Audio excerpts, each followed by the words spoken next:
Bertemu lagi dengan saya Ibu Nur Medawati. Pada kesempatan kali ini kita akan mempelajari mengenai kebahasaan teks berita. Apa sajakah ciri kebahasaan dalam teks berita? Maka simaklah penjelasan berikut ini. Kebahasaan yang pertama yaitu kalimat langsung. Kalimat langsung adalah kalimat ujaran yang ditulis kembali secara apa adanya. Artinya tanpa ada perubahan sedikit pun. Ciri-ciri kalimat langsung adalah sebagai berikut. 1. Menggunakan tanda baca petik ganda. 2. Kalimat langsung diawali oleh huruf kapital. 3. Terdapat kalimat pengiring dan kalimat langsung, maka akan dipisahkan dengan tanda baca koma. Keempat, kalimat langsung yang berupa dialog, penulisannya harus diikuti tanda baca titik 2. Terdapat 3 pola penulisan kalimat langsung. Pola yang pertama adalah pengiring kemudian kutipan. Pola yang kedua adalah kutipan kemudian diikuti pengiring. Pola yang ketiga adalah bila di dalam kalimat terdapat 2 kutipan, maka kutipan yang pertama diawali huruf kapital, sedangkan kutipan yang kedua itu diawali dengan huruf kecil. Perhatikanlah contoh berikut ini.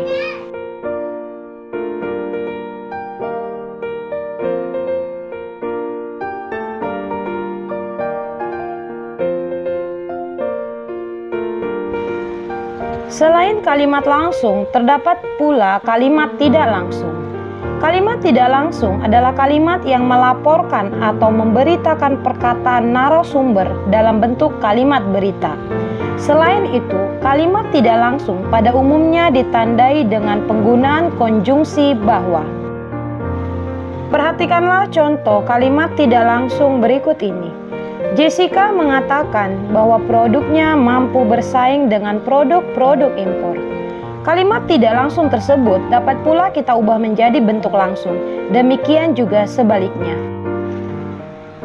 Pengubahan kalimat langsung menjadi bentuk tidak langsung, maka terdapat pula perubahan kata ganti. Contohnya, kata ganti aku atau saya pada kalimat langsung akan menjadi dia atau ia dalam kalimat tidak langsung.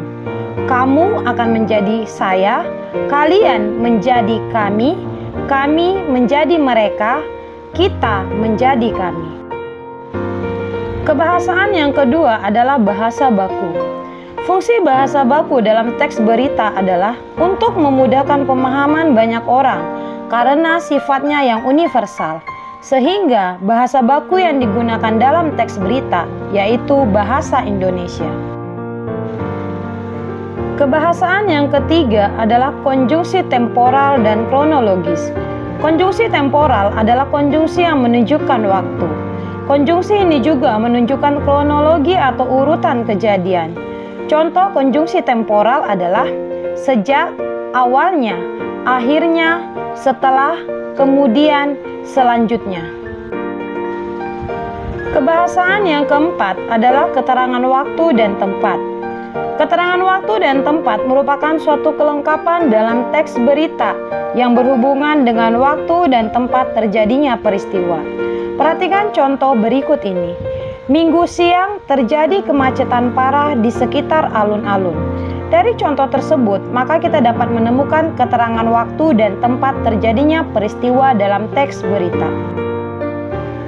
Unsur kebahasaan yang kelima adalah verba mental.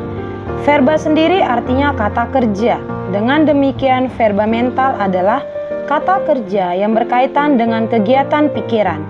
Contoh verba mental: berencana, memikirkan, berharap, membayangkan, menduga, mencurigai. Perhatikan contoh berikut ini. Polisi mencurigai masih ada pelaku lain yang terlibat dalam kasus ini. Untuk menambah pemahaman anak-anak dalam menganalisis kebahasaan teks berita, simaklah contoh teks berita berikut ini. Kereta anjlok dengan nomor KA 2473 rute Manggarai Bukit Duri terjadi di antara stasiun Manggarai Sudirman, Rabu sekitar pukul 15.16 WIB. Akibatnya sejumlah perjalanan terganggu. Kereta relasi Bogor ke Tanah Abang dan Jatinegara dan sebaliknya untuk sementara waktu tidak dapat dilakukan. Kereta relasi Bogor dan Bekasi menuju Jakarta Kota sebagian hanya dapat beroperasi sampai Manggarai dan sebagian tetap melanjutkan perjalanan sampai Jakarta Kota. Bagi pengguna jasa yang tidak dapat menunggu, dapat melakukan pengembalian tiket pada loket stasiun dan diimbau untuk menggunakan moda transportasi lain, kata Humas PT KCJ Eva Kairunisa melalui keterangan tertulis yang diterima liputan6.com. Dia juga meminta penumpang memperhatikan keselamatan dengan tidak memaksakan diri naik ke kereta apabila kereta sudah penuh sesak. Mohon dapat menunggu perjalanan selanjutnya, ujar Eva. Hasil analisis unsur kebahasaan dari teks berita tersebut adalah 1 kalimat langsung. Terdapat 2 kalimat langsung yang kita peroleh. Pertama, bagi pengguna jasa yang tidak dapat menunggu dapat melakukan pengembalian tiket pada loket stasiun dan diimbau untuk menggunakan moda transportasi lain, kata Humas PT KCJ Eva Kairunisa.